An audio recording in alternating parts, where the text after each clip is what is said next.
I'm so glad you're with us here on the Clark Howard Show, where our mission is to serve you and empower you so you make better financial decisions in your life. I'm going to begin today's episode with some key information on affording and financing a college education. And I want to start with something about college, and that is that more and more odd situations are available where you might qualify for either getting your college for free or get reimbursement for college based on a choice of work or profession. Right now, there are programs in a third of the nation's states where they've been certified by the U.S. Department of Labor to provide teachers free college education in return for teaching for so many years out of college. Because schools, particularly in the South and the Southwest U.S., are extremely short of teachers. And young people are not going into the profession.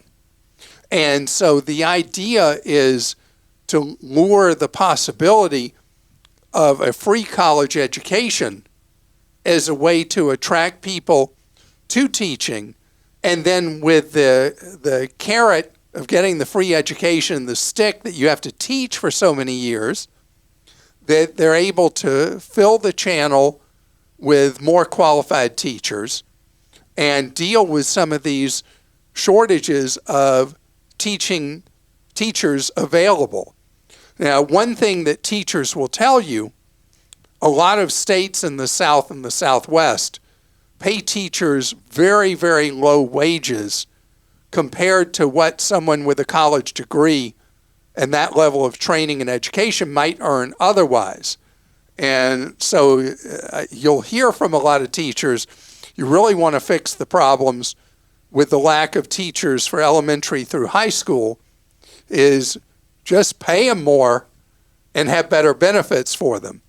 But that's really a local conversation, a state conversation in each state. The important thing for you to know is there's more and more availability of state-based aid that gets you a free college education in return for becoming a teacher. I also want you to know about a website that I have been using because I have a son who's going to go to college next year, called collegetables.info. Remember, it's not a normal dot, it's .info. Collegetables.info allows you to put in the name of most colleges in the United States, and for free, you get to see the average net price, the real price students typically are paying at a school versus the established retail price that like nobody pays. And so it shows you for, I can't say every college, but every one I've looked for, I'm able to see this information. And this was assembled by a dad who was frustrated how hard it was to find this kind of information about a college. And so he does it as a labor of love, and the tables are updated and the information's available for free. I really love that this is available. And so you hear me talking about free, because I'm traumatized what the cost of college is.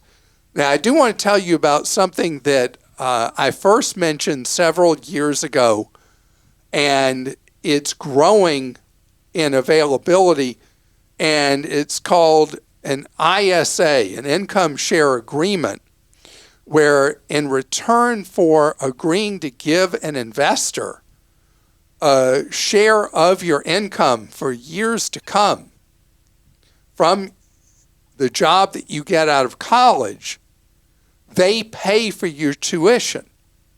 So you eliminate student loans, but you also constrict your earning power for many years forward. And there are people who love this because they hate the idea of the burden of student loan debt being something you carry on your shoulders into the future. But I want to tell you, in many states now, there are affordable college tuition programs that make the cost of getting a 4-year degree much, much cheaper than they used to be. You're going to tend to be at a second level state university, not the flagship state universities where people go and they live on campus and they have all the social life and the fraternities and sororities and the football team and all that. It's just about getting a no-frills college education. And more of the states, realizing the affordability issue, are making these facilities much more affordable. Now, I know people criticize these second-level state universities that are also referred to as commuter schools, that they look like big high schools. And that's how they build them. There's just a lot of classroom buildings, and then there's a building for registration and stuff like that. But you don't have the normal student life. You just have a much more affordable college degree. Christa? Jerry in California says, over 5 years ago, I purchased hearing aids from Costco for $1,600. They're working great, except after 5 years, they no longer could be paired with Bluetooth. Costco states my choice is to buy new aids for another $1,600, even though there's nothing wrong with my old ones. The company apparently does not want to upgrade the technology so Bluetooth would be available. I'm curious, Clark, what your opinion is about this planned obsolescence. Okay, I am as confused as I could possibly be. So they worked with Bluetooth for 5 years, and now they don't work with Bluetooth anymore? What would that be about? Must be some kind of technology change. Is there some kind of change with Bluetooth I should know about? We'll have to look into that. I'm just shocked. Now, the most extreme thing, Jerry, is Costco takes back most anything, but not normally electronics. So that may not even be an option with hearing aids. And I am impressed beyond measure because you're the first person I've ever heard of who's had great luck and worn the same pair of hearing aids for 5 years. The other thing is that you were able to get hearing aids 5 years ago, get a pair for $1,600 at a time that hearing aids nationally were much, much more money than that, is really impressive. I would tell you, as we covered the legalization of the ability for you to buy hearing aids from just regular electronic stores or buy them direct from companies earlier this year, you may be able to buy a much more advanced hearing aid now for much less money than the additional $1,600 Costco wants you to pay for a new pair.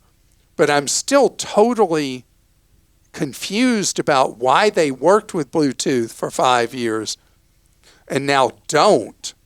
And I'm just disappointed that you didn't get a clear explanation from Costco about that. We'll look into it, and I'm sure that we may hear from the collective brain trust of Team Clark. You, our listener, you may give us the answer as to what's going on here, because I had a dog named Costco. I have a dog named Kirkland Signature, and so I don't work for Costco. I just feel bad anytime somebody has a bad experience there. Michael in Massachusetts says, I heard Clark's story about the lady at the ATM. Way back in 2009, my dad was tricked by a neighbor into giving her over $16,000 in cash. Whoa. Over several months before I sniffed out the situation. The bank was no help. My dad went to a local branch, sometimes twice in one day, to withdraw cash, and no one at the bank raised an alert. I sat with the bank VP and showed her all the evidence, pretty much not even any sympathy from her. I did a deep dive into his accounts and went to the police. We eventually got a restraining order and scared the neighbor off. Fortunately, after my mom passed away in 2001, Dad put me joint on his checking account and introduced me to his 2 stockbrokers and tax accountant. With that information, I was able to dig around and short-circuit any further damage. So the one good change since when this happened, I think 2009, is that now there's the federal law that requires financial bank employees, brokerage house employees, the rest, when they're aware that there's something going on or there's diminished capacity or whatever, that they are to report it, and they are not supposed to pay out money when they feel like there's a con or a theft of funds going on. Doesn't mean that they always do what they're supposed to at a financial institution. But this is why I talk about family members have to be nosy. You were able to limit the damage in this case. And you got to be nosy as relatives age, because they become more forgetful. They may become too trusting of someone they shouldn't. And that's why adult children, if there are any, need to be actively involved, even if the aging parent or parents are pushing back. You got to push back against them to protect them. Eileen in New York says, when a car lease is up, how do you decide if you should purchase the car or just turn it in? So Eileen, right now, the residual value that you have to buy that vehicle at is usually thousands and thousands and thousands less than what that vehicle would go for right now, selling it as a used vehicle. What I recommend, first, I don't know if you'd like to continue driving the vehicle. If you've really liked it and what you would pay for it as a residual is a lot less than market, you absolutely want to buy it. But if you don't want to keep driving it, what you do want to do is you want to see what it's worth at publicly available sources like CarMax, Carvana, and whatever brand it is at the used vehicle lot of the brand that it is, and see if you have something that you can make a substantial markup on, paying the residual and turning around and selling it yourself. In the conditions of the last 2.5 years, the answer usually is that you will make a fair amount of money to a lot of money if you pay off that residual, and then you're a car salesperson temporarily selling it off to whoever will pay you the most money. And speaking of cars, how about turning a car you have into a new side business for you? More and more opportunity, but new competition is coming into this marketplace. Fortunately, car rental rates have dropped a lot. I mean, they were crazy high, and I'm finding I'm paying more than I did back in 2019, which is the baseline everybody uses for airfares and hotels and car rentals. I'm paying more than I was 4 years ago, but substantially less than I was 1 or 2 years ago. But it's still a lot of money I'm paying. So there's an opportunity in the marketplace. And I've talked about Turo, T-U-R-O, where you act like you're your own one car, Avis or National or Alamo or Hertz. And it's been growing in popularity. And so you rent out your own individual car to someone. There are even people who've turned themselves into little businesses with a formula of buying particular models that have a few years on them and then making them available as rentals, generating a really nice income. It's a lot of work. It's a lot of work managing the reservations, matching up with the person who's going to rent it from you, getting them in the vehicle and all that. And now new competition is coming, at least at first, in New England. Uber has decided that they're going to be in this business. And Uber right now is in New England only with this. They've been doing it in other countries. They're testing it to see if there is a marketplace for them to do. Uber is called Uber Car Share. So it's great because having competition in this for you to rent out your own car is great. And if Uber is able to be profitable with this, you know the way Uber is. They figure out that something works and boom, suddenly it's all over the place. And I love the ability for you to take a car that's sitting there idle and turning it into cash. So do you know that the average vehicle sits parked, not used, over 23 hours out of each 24? I want you to think about that. Now, maybe in your life it's different. Maybe you're in your vehicle all day long, but it's a depreciating asset that sits almost all the time. And if we could eliminate that, how great. And that's why in the future it really is possible. The technology is coming where we will have vehicles that are only on demand when we need them to go somewhere. And that's Elon Musk's dream. And I can tell you, as someone who's driven Teslas for 11 years now, and first tried the first generation of autopilot, I guess it was 8 years ago or 7 years ago, and it was really rough and terrible. It's getting better and better, and we're getting closer and closer to an era where vehicles will be basically operated by themselves. You'll put in the destination, and you'll do it. Now, Christa, on road trips, you're very much into control.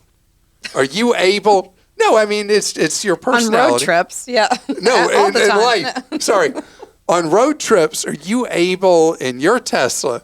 Are you able to just turn over the car to autopilot and let it drive for you?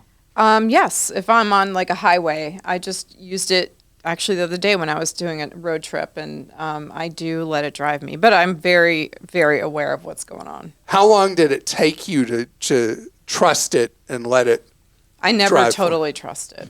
I mean, as long as I'm on a straight highway, but when things start looking crowded ahead or anything like that, or there's construction, I turn it off immediately and take control. So I have the FSD, the full self-drive, and there are times that on surface streets, city streets, it'll be at a red light. If you're just going straight down the road, stops perfectly at the red light, keeps going. Left turns, they still scare me a lot. Oh, yeah. And four-way stops, I'm only scared of the other drivers because it neurally knows whose turn it is. But it seems we as humans at four-way stops, we don't know. No. But the time is coming where the vehicles are actually going to drive themselves. And think how different that's going to be. Yeah, it's great. All right, we'll go to questions now. Barry in Florida says, I read your newsletters every day, and I have for years. I'm confused as to which is the very best travel reward credit card to get. I want to charge a cruise on day one about $6,000, and by day 89, pay the whole amount and get a large check back toward the payoff. I did it once with Barclays about 4 years ago and got back $900. Can you narrow down which of these current recommendations takes you to the best one that will do that, as there seem to be so many choices? My credit rating is 830, so I can get any card in 1 hour or less. On day 364, I will cancel that card to avoid any yearly fee. All right, so I have a bias right now, and that is I'm really into the travel reward cards that are independents, not tied into a particular airline. And the two that keep fighting back and forth are the Capital One card and the Chase card. The Chase is the Chase Sapphire. The cheaper one is the Preferred. That's a $95 fee. And then the Reserve has the very high fee of $550, right? How much is it? It used to be $395. I should know because I have it. I'll look. Look up what the annual fee is. And then the Capital One has two versions. They have the Venture that is $95, and then the Venture X, which is $395. Now, I will tell you that if you travel more than a few times a year, I love the Capital One Venture X. And the reason is, and also the Chase Sapphire Reserve, if you travel several times a year, because you're focused on the upfront sign-up bonus. And I don't know what the sign-up bonus is with each right now. Go ahead, Christa. We have all that. We keep track of that on Clark.com, but the Sapphire Reserve is $550 a year. I had it right. Yep. You get a $300 annual travel credit, which you can immediately use. And then they have a lot of other things you can use it for. And the sign-up bonus right now is $60,000. There it is. Although that changes all the time. Will you see what the Capital One Venture X rewards? I know it's weird, but if you travel frequently, the $95 version is not nearly as good with either company as the more expensive, the $395 with the Capital One Venture X and the $550 with the Sapphire. I don't see a sign-up bonus for that one right now. I'm sure there's a sign-up bonus. Here. I mean, they change all the time, too. Let's click. It's this one here. 75,000 point bonus. So at this particular second, the sign-up bonus is worth more on the Venture X than the one on the Sapphire Reserve. But read about both of them. Why do I prefer them? I want you to be a free agent. And after you net out the benefits of each of them, if you travel even just several times a year, the net cost of having the annual fee ends up being below zero in both cases. So read them, check them out. You get the great sign-up bonuses, and those get you a lot of free travel. And I like I really like the Chase Sapphire Reserve because if you book through them, like if you book any travel through the portal, you get 20% back in points if you're using any of your points for travel. And so that is great. And for everyday charges, you earn 1x. Mm-hmm. All right, what do you earn on the Capital One is it Venture 2? X? 2x. I think it's 1x. 2x on Capital One's any Venture purchase? X. Any purchase. Okay. 2x, and you get more than that, obviously, for travel stuff. But but you earn 5x on flights and 10 times on hotels and car rentals if you purchase through Chase. Them. Yeah. So you got to read how these programs work, but they are superior to the tie-in credit cards with the big three, American, United, and Delta. Heidi in Washington says, what are Clark's thoughts about living on a residential cruise ship for retirement? For example, Victoria Cruise Line's Around the World cruise. So, Heidi, you're talking about my son's dream is to live on a cruise ship year-round. The residential cruise ships are very, very expensive. You live in very small spaces unless you really pry open the wallet. And so this is something that has to be for the right person. You have to love the idea of being on a ship all the time, all year round. And with a lot of the residential cruise ships, you're not renting that space. You are buying a cabin and then have all the attendant fees. It'd be like living in a condominium and having all the fees with it.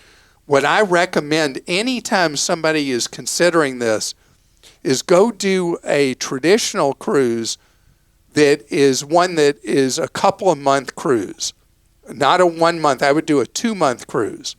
And you'll have a real sense after 2 months on a cruise ship, are you really someone who should live on a cruise ship year round?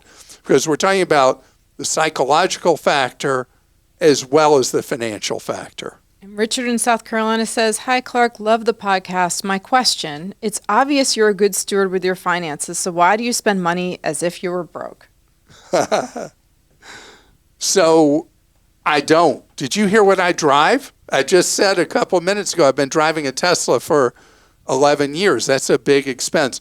We live in a very nice house. I live a very nice life. On things that are not important to me, I spend as little money as possible. Those of you who watch the video version of our podcast, you can see I don't care about clothes at all. I mean, the pants I'm wearing, the shirt I'm wearing combined cost me $12.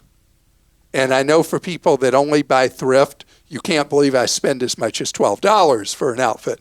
But for most people, that's really, really a small amount of money. I'm very careful when I buy groceries.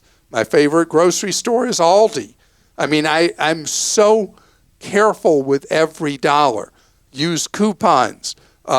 Look for discounts through apps, all those things. Because why waste money? And I do live a life not of deprivation. I live a very comfortable life. I travel all over the world. You give a lot of money to charity. I mean, I know you don't like to, but you do. You give so much money to charity. Well, our number one expense in our life is taxes, far and away. And number two is charity. And I think it's really important that it means a lot to me to be able to give to causes that really matter to me. And so that is a higher priority to me than wearing some brand name shirt. Well, I shouldn't say that. I am wearing a brand name shirt. I'm wearing a Members Mark private label shirt from Sam's Club that I got on clearance for $6.91. Not that I remember the cost. But it's all about priorities in life once you're living on less than what you make. And so I have some priorities that really matter, others that are not priorities. And when they're not a priority, I'm going to be thrifty. It's how I'm wired. So that's what it's about. And that's the way I am. And I know it seems quirky to some people or weird, but it is what I'm about. You call me a sum of contradictions, right? But I want to thank you so much for being with us today. And I want to ask, speaking of living on less than what you make, have you tried our new savings account calculator? It's something we're proud of that lets you see what ifs. You put this much money in savings. What are you going to end up with? What are you going to have? How long is it going to take you to get there? Visit clark.com/savings calculator to check it out and build up some reserve in your life. And remember, interest rates on savings accounts and CDs are unusually high compared to what they've been the last 15 years. And our calculator is all about savings accounts. Remember that we are in a window right now that if you have money you don't need to have access to right away, you should look at locking money in to some of the great rates on CDs right now that we have listed for you at clark.com. And also the best place to buy CDs from a discount broker, Vanguard, Schwab, or Fidelity. Have an absolutely wonderful rest of your day. Remember, save more, spend less, and avoid getting ripped off.